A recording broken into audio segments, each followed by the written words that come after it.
So today we're going to give you some points to consider when buying a new pair of cufflinks.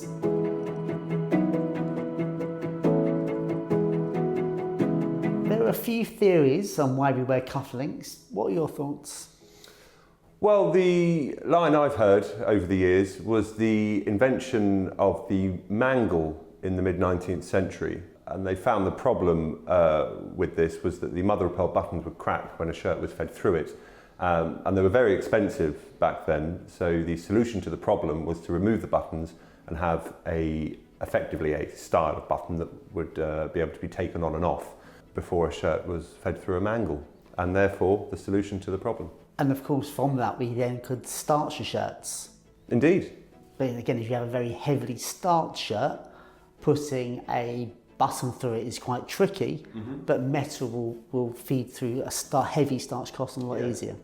So why do you think a cufflink is so acceptable to the conservative dresser in a way that other jewellery isn't? Well, I think, as they say, cufflinks maketh the man. Cufflinks are a very refined way of accenting your style. And despite living in a more, increasingly more casual world, I think everybody has that special pair of cufflinks, or certainly should have that special pair of cufflinks that they'll wear to weddings, christenings, bar mitzvahs and the like. I just think it's something in a man's set of must-haves. At least one nice pair of cufflinks will take you anywhere. I think as well is that they are smart. Yeah. Because I personally love wearing cufflinks, because if you're wearing a double cuff shirt where the fabric folds back, it actually holds your cuff in a different way and it fits into your jacket sleeve more elegantly. So it has a smartness to it, which isn't a word you often use to describe other jewellery. It means, elegant, sophisticated, urbane, but you wouldn't say smart. Well, I think especially as the alternative is a stitched mother of pearl button, it's almost like you're going beyond to, uplift oneself, to make that effort with style. And doing that with cufflinks is just the perfect way of achieving that. I also like how they can be a real vehicle for colour, design, texture. So I think it's actually a really good gift. Yeah, I think so. Especially if you think of the entry level of cufflinks, so a nice pair of sterling silver ovals with a hallmark feature or with your initials engraved on it. Doesn't have to be terribly expensive, no. And it's something you'll cherish for life and wear for special occasions. And when you wear them, you'll be reminded of who gifted them to you, or even if you bought them yourself. No, certainly. I think as well, personally, I got into wearing cufflinks fairly on in my sort of journey into classic menswear, and I thought it was an easy upgrade. I think once I was wearing a suit to work, wearing a double cuff with a cufflink just gave me that bit of sophistication and confidence to be a little bit smarter for not a huge outlay. But I soon discovered I much preferred chain link cufflinks to the probably more commercial T-bar bascule back style. Well, fittings have developed over the decades, if not centuries. Traditionally, they were chain linked, and quite often even the chain links had little connectors in the middle that they joined together. Chain links are, in my opinion, the more elegant style of fitting, and they're also more comfortable, especially if you're writing at a desk or at a laptop. It just breaks the cuff gently, whereas a swivel, which I've got on at the moment, is a lot easier to apply. It's still nonetheless very attractive. If you're looking to collect cufflinks, and what I've noticed as well is that if you buy a few pairs of cufflinks, they don't wear out. You can lose them, unfortunately, but you can almost have a nice small collection over your sort of lifetime. And I'm always finding it fascinating to look at vintage cufflinks, because whenever you look at vintage cufflinks, the vast selection and styles and quirky features you don't see in the jewellers and the menswear stores. So I would encourage anybody who's interested in cufflinks and they're looking to buy a good pair to always consider vintage, because I've seen some in your collections which are really interesting, well thought out, and actually quite good value.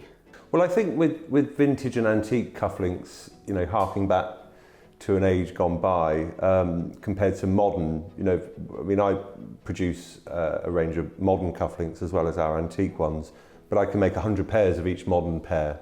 With vintage and antique, you know, they're one-offs in the effect of that they haven't been mass-produced by me or, you know, or the company as such. And there's something that won't go unnoticed, which, as much as we may not like to admit it, we do like when people notice the little subtleties about our outfit and style. And it may sound like a cliche, but they don't make things like they used to. And certainly with some of the Edwardian styles and Victorian styles of cufflinks, they'd almost be too expensive to try and replicate them today. So if you can find a nice pair of vintage cufflinks, they can often represent better value for money because you haven't had the reseller hasn't had that manufacturing cost behind them. So if someone's looking to start a cufflink collection, where's a great place to start? So I think no collection is complete without a pair of plain ovals in silver or gold with your initials on or your crest. Then I would suggest a nice solid pair of knots, again in silver or gold. Okay. Very nice, elegant, understated. And then you can enter into the world of enamel cufflinks, of which there are countless possibilities, combinations of colours. That's where you can bring some colour into a cufflink collection. Yeah, they can really make, you know, just sort of pop out from the shirt cuff. You have combinations of yellows, blues, pinks, even little sort of scenes depicted like racing cars, sort of hand enamelled or sporting themed. They just a nice way to accent the shirt, and you can, you know, if you've got a particular hobby and you might be bought a gift, if you're a keen golfer, you know, you can get sort of golfing themed cufflinks or fishing and football, that sort of thing. Even if you don't wear cufflinks as part of your daily dress anymore, because we live in a more informal society, if you're invited to a black tie event, your shirt invariably will have double cuff for cufflinks. Mm-hmm. Is that a different type of cufflink? No, it doesn't have to be, but I'd say traditionally for black tie, you're very safe and elegant with a pair of onyx or mother of pearl cufflinks, or even just a plain pair of gold engine turned or your monogrammed cufflinks would suffice, and you can complement those with some matching or contrasting shirt studs.